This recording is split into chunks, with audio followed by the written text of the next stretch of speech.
Donald Trump সম্পর্কে আপনি কতটুকু জানেন? যতই জানুন আপনার জানায় হয়তো গলদ আছে। অন্তত ট্রাম্পের জন্ম যে পাকিস্তানে এটা নিশ্চয়ই আপনি জানেন না। খোদ পাকিস্তানই উঠেছে এমন দাবি। হ্যাঁ, পাকিস্তানের অনেক মানুষই এমন দাবি করছেন। তারা বলছেন হিলারি ক্লিন্টনকে ভোটে প্রায় উড়িয়ে দিয়ে যিনি যুক্তরাষ্ট্রের প্রেসিডেন্ট হয়েছেন সেই ডোনাল্ড জন ট্রাম্প আসলে পাকিস্তানের কৃতি সন্তান। এমন দাবি তুলে ধরা একটি ভিডিও সংবাদ ইউটিউবে এখন ভাইরাল। গত 7 দিনে প্রায় 5 লক্ষ বার দেখা হয়েছে ভিডিওটিতে এক সংবাদ পাঠিকা সচিত্র প্রতিবেদনের মাধ্যমে তুলে ধরেছেন ডোনাল্ড ট্রাম্পের জীবনের অজানা এক কাহিনী।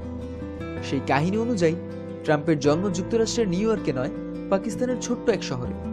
পাকিস্তানের এক মাদ্রাসায় লেখাপড়া করেছেন তিনি। এক দুর্ঘটনায় শৈশবেই তিনি এতিম হয়ে যান। এতিম শিশুটিকে দত্তক নেন এক মার্কিনী।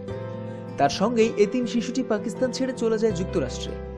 বড় হয়ে বড়লোক হয়ে নির্বাচনে দাঁড়িয়ে নির্বাচিত হয়ে এখন যে ট্রাম্প যুক্তরাষ্ট্রের প্রেসিডেন্ট হয়েছেন তা তো সবাই জানে। কিন্তু ছোটবেলায় তার নাম কি ছিল জানেন? ভিডিওতে উর্দুতে প্রচারিত সংবাদ খবর অনুযায়ী তার নাম ছিল দাউদ ইব্রাহিম। অবাক হলেন? দাউদ ইব্রাহিমের মতো মানুষ যে পাকিস্তানি হতে পারেন এমনটি কিন্তু পাকিস্তানের অনেক মানুষই মনে করছেন।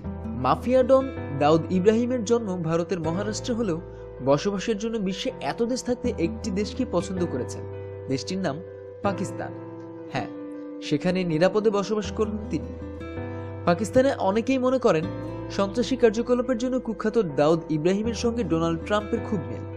ট্রাম্প কাজে না হলেও কথায় যে অনেক বড় সন্ত্রাসী তা তার নির্বাচনী ভাষণে প্রমাণিত হয়েছে বলে মনে করেন অনেকেই।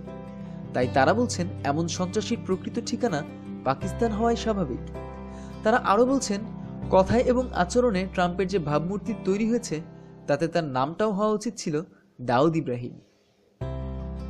ট্রাম্প সম্পর্কিত আরও বিস্তারিত তথ্যের জন্য সাবস্ক্রাইব করুন। ধন্যবাদ।